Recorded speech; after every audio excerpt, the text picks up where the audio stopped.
Hello and welcome to the John and Scotto Show with John and Scotto. I'm John. I'm Scotto. And joining us once again is from a pot of casts, Roberto Suarez. Hello. And this week's discussion is about role-playing games. Scott, you've got a background. You played D&D for what, 10 years or so? Yeah, it was about it. Yeah, nice decade. I've been playing World of Warcraft for about 10 years. I've dabbled in a ton of other MMOs. What's your background, Roberto?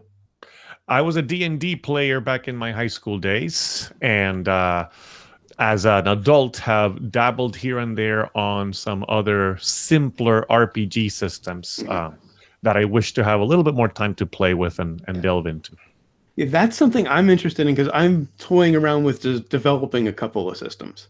Yeah. And one of them is designed for beginners, based on D6s, and a very simple basically rolling against the DM, dividing it into 12 into 4 sets, definite failure, roller has disadvantage, roller has advantage, and then definite hits, and of course crits on either end.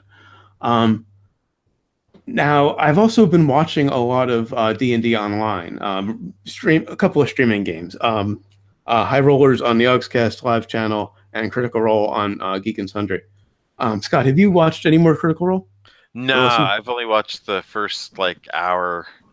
Critical Role is a D&D game played entirely by professional voice actors.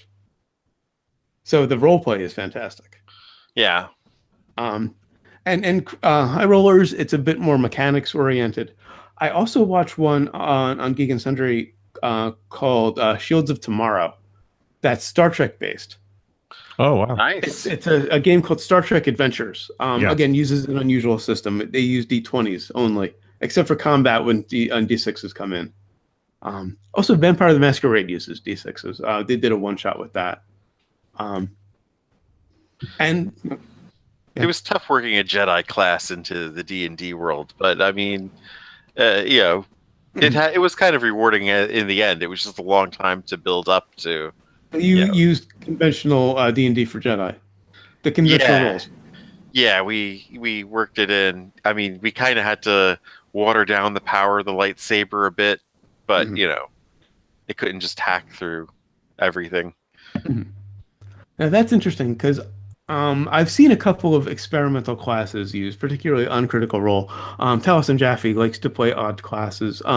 In their first campaign, he played a gunslinger because they started with Pathfinder, and apparently that's a thing in Pathfinder. And so they just, when they went to D&D for the live stream, they brought him over, and now he's playing a Blood Hunter, which was created by Matt Mercer, the DM. Yeah. Okay. And a Tiefling Blood Hunter, which is just visually fascinating because Tieflings are a race I've developed an appreciation for. They're basically demons. Okay. Oh. I was trying to think of I'm not familiar with it. They look like demons. They're a mix of human and demon. Okay. I was getting that's where the halfling part. I was going to say that sounded like halfling. Yeah. But they effectively looked like demons, except with that hobbits. Yeah. Well, with the horns and tails and everything. I'm in the middle of rolling a few different characters. One of them is going to be a Tiefling Warlock. I've been experimenting with characters because my background in WoW, I play a lot of rogues. Okay. Because in WoW, as a rogue, you have to be very methodical and careful and precise. Because again, it's a very different mechanic. Because in WoW and in MMOs in general, it's third person, and so instead of going through the thing with a party and a lot of drama, you're just doing quests and killing basically. Yeah. So as a rogue in WoW, there's a lot more killing. I've realized as a rogue in D&D, it's mostly just traps and locks and such. As you get to sneak around, you get to take the path outside to get around. So my first character was a drow rogue. Neutral evil. Evil is also a hard sell for a party. Yeah. Generally, that has to be an NPC. I would think an evil character. And then I was thinking about a dwarf barbarian for a while because barbarians are fun. Yes. Oh, yes. I've seen a couple of barbarians, and it's basically drink and break shit. Right. Exactly. And dwarves are nicely built for that. Yeah. Well, most dwarf legends have them as inventing alcohol. Yeah, but barbarians, you're right. They are the most fun to play. Yeah. I think my favorite was we did a Klingon. Oh, perfect. And just the whole okay, we need to create a diversion, and then the barbarian just gets up and screams and just until everybody comes out to attack him. But again, I went with the Tiefling Warlock because I just want to play a Tiefling because they look cool. And Warlock is the one that's most geared toward them because it's charisma based, and Tieflings have high charisma.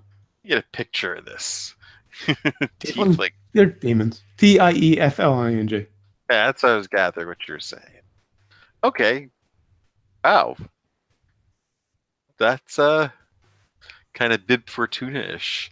Except Bib is it's tails. He's a yeah. It was Twi'lek. That was it. Star Wars RPG like tabletop is interesting. Are there any others that you know of, or did you really have to adapt it? We just they exist. I think. Okay. Yeah. Fantasy Flight has one. Let me see if I can find information on it. But yeah, Fantasy Flight has had one for some time. Actually, I think they have more than one. But we were talking about when we were teenagers, right? And stuff, and money was very hard to come by to buy a set of books. Right. So it was just all right. What kind of characteristics, attributes would they have, and just kind of working it out that way. And as you pointed out, this whole thing stemmed from last year on Zombie Takeout. We reviewed Warcraft and Mazes and Monsters back to back. Oh yeah, I remember listening to those. And for those who don't know it, Mazes and Monsters is a moral panic movie about a game very similar to D&D. Easily one of the worst movies ever made. Yeah, it was one of those 80s those movies that came out when parents were concerned that D&D was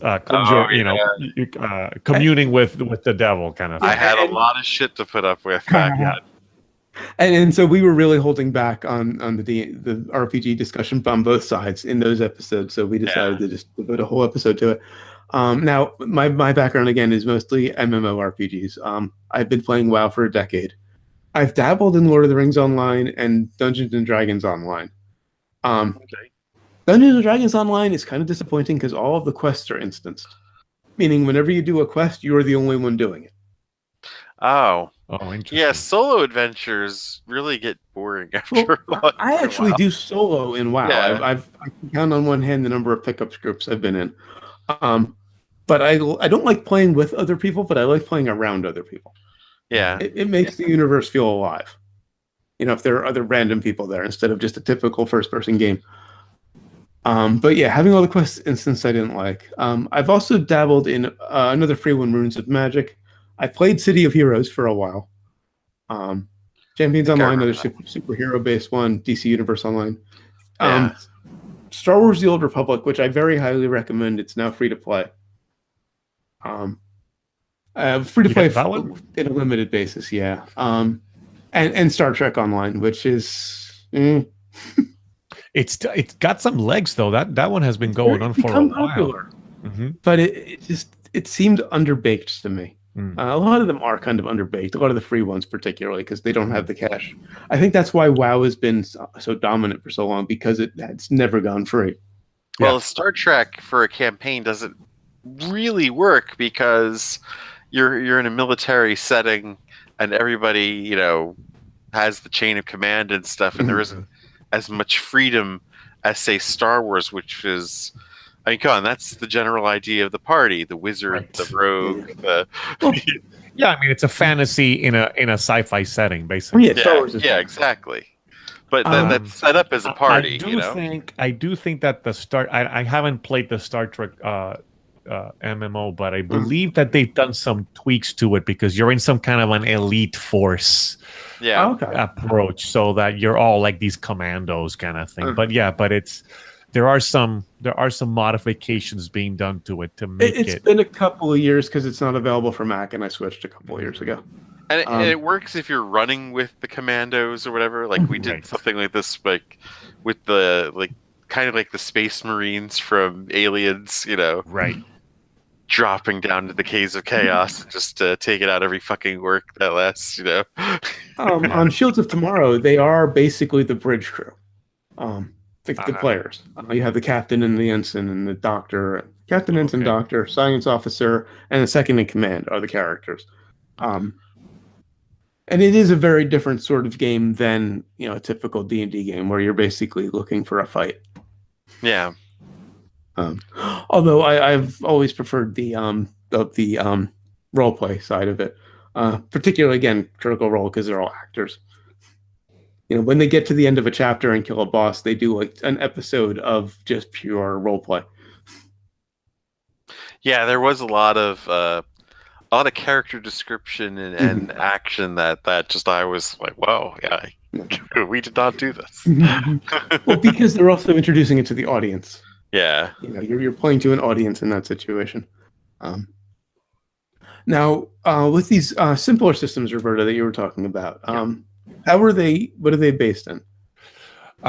So the one that I've been working with most recently, actually, classic RPG. There's a system called the Fate core system, and it is based on the Fudge role-playing system. And if Fudge refers to the type of dice that you use. So instead of using the traditional D20s and D10s and D6s, you use a special kind of D6 die that has a plus side, a minus side, and a blank side. Ooh, and so your combination of pluses, minuses, or blanks determines where you're successful in a certain track of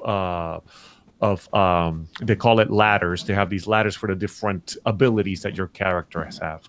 Now, Fate, unlike Dungeons and Dragons, is not set in a particular universe. So Fate is basically a set of rules around which you can build a system that you can put anything else into. And part of the game is building the world in which you're going to be playing in. So it's kind of part of the fun is you sitting down with your friends and saying, what's this gonna be? Is it gonna be set in the Hogwarts School of Magic? Is it gonna be set in the Star Wars universe? Is it gonna be set in a zombie apocalypse? It's kind of up to the group to determine that theme. And they have provided some pre-created worlds in which you can set your universe, but the original idea was have it set up in a world that's completely created by you. Nice.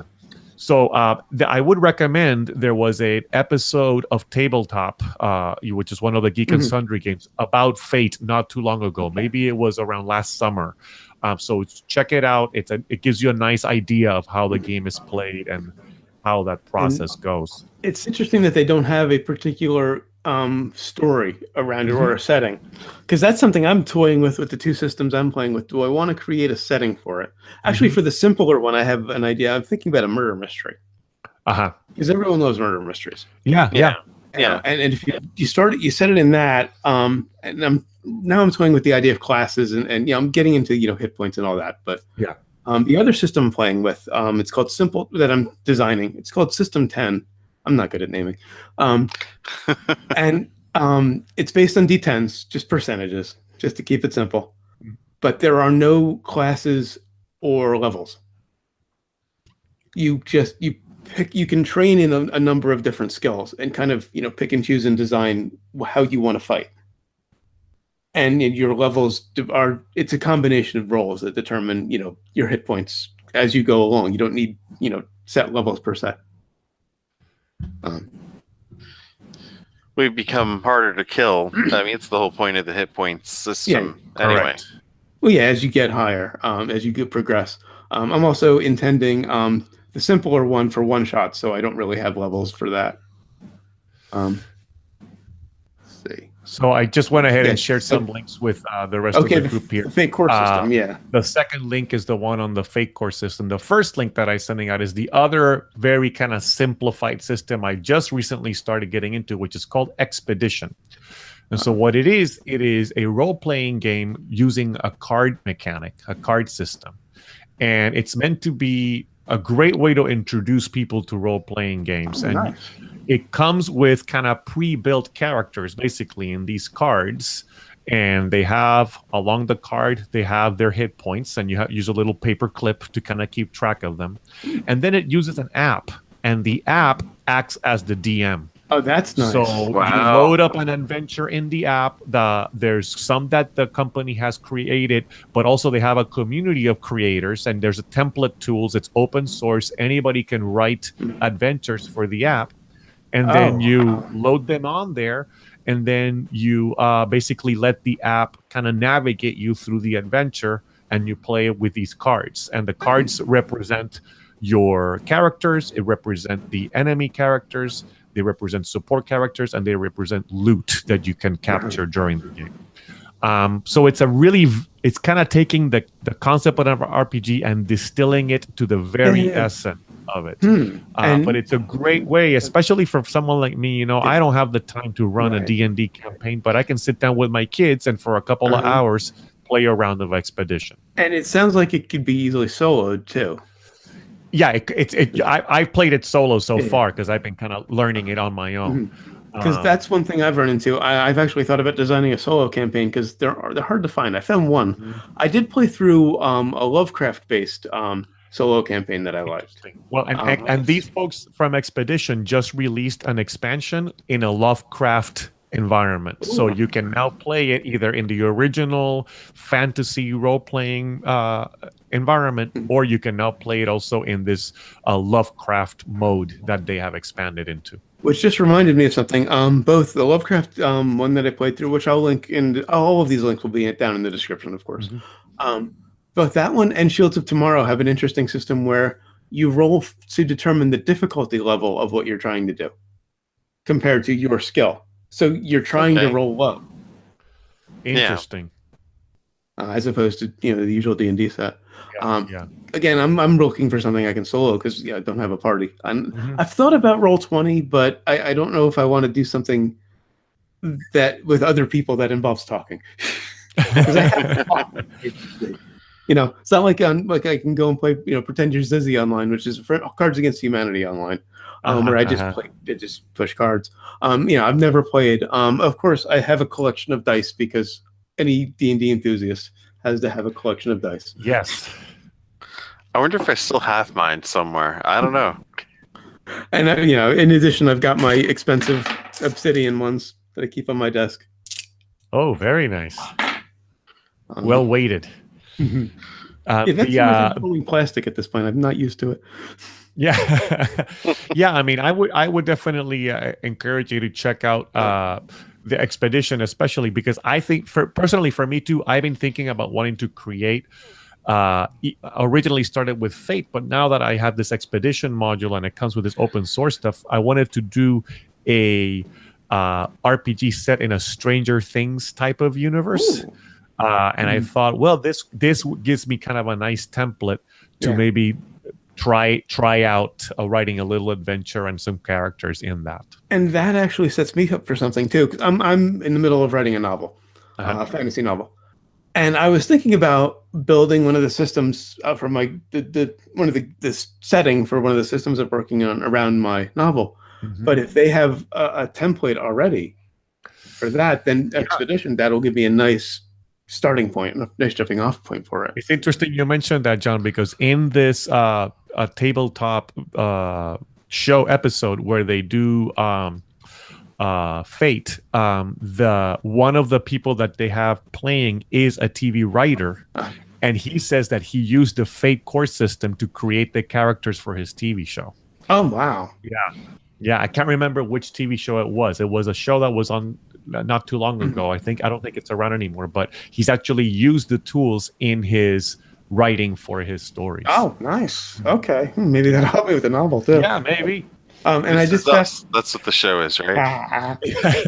No, I think it was but it was a show about some thieves. It was like a heist type of show. And by the way, the Fate Core book, the PDF is available for free on their website, so you can download the whole Fate Core text for free. Nice. I just have to call out my shirt because it is Critical Role. This is the name of the party in the first campaign, Vox Machina. Oh, nice. Voice machine, because they're all voice actors. All right, so I think we're pretty much running out of steam at this point. I think so too. So, yes. All right, of course. First, we've done this for 3 shows in a row. Actually, 2 shows in a row with Roberto. Didn't give you a chance to plug. Plug your if we want to. Yeah, sure. If people want to learn more about me, I am on Twitter at Puerto Geekin, and you can follow apodofcast.com, which is our Game of Thrones podcast. And coming up in April, we're going to start podcasting again with Westworld. I was going to ask if you were going to come back to Westworld. What the hell are you guys going to do for a year? Yeah, so radiowestworld.com is if you want to check out our Westworld podcast with my co-host, John Whitford. And of course, johnandscotto.com for all of our stuff. Of course. And until next time, always remember, never forget, wherever you go in life, there you are. There you are.